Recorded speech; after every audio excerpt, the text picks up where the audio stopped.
Magandang tanghali po sa inyo mga kakambing, and welcome po muli sa JNG Mini Farm. And papakita ko lang po sa inyo yung ating bagong gawa na feeder. Yan po yung feeder ng ating mga alagang kambing. Yan, wala pa po siyang bubong, pero yung lagayan po ng kumpay na tapos na po natin. And ang haba po nito is 8 feet. Halos kasing laki po ito nung feeder po nila dun sa loob ng bahay. Yan po yung ginawa natin. Yan po yung loob. May nakalatag din po na steel matting. And may mga awang po dito sa may bandang ibabaw para lusutan po ng kanilang mga ulo, para maaabot po nila yung pagkain dito sa loob. And ito, medyo nilagyan ko po ito ng awang. Tapos maglalagay pa po tayo ng kahoy dito sa gitna.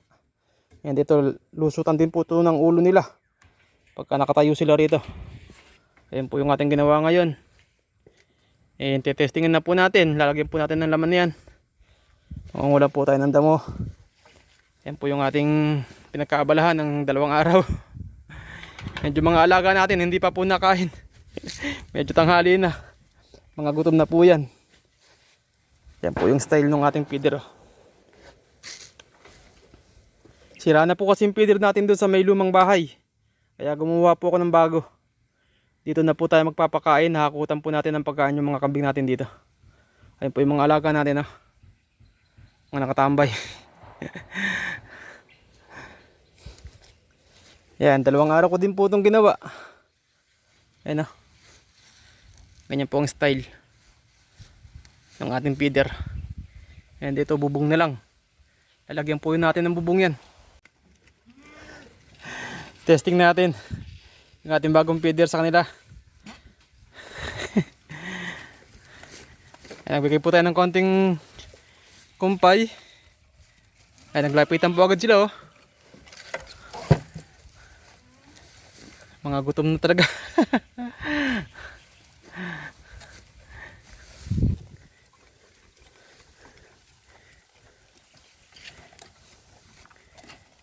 Rambo, tara ka na!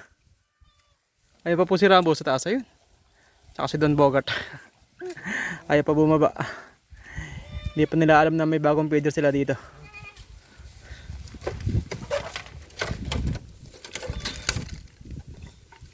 Yung mga kids natin sa ilalim na kagad. Mame! Dito na!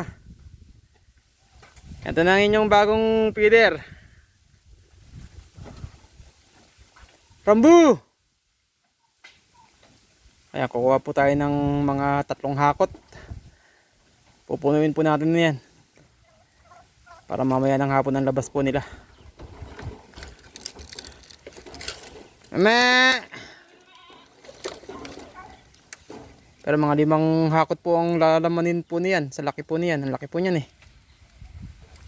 Ayan, 5 hakot ng ating lagayan ng kumpay. Ito po yung ginagamit natin. Ayan, 5 hakot po niyan.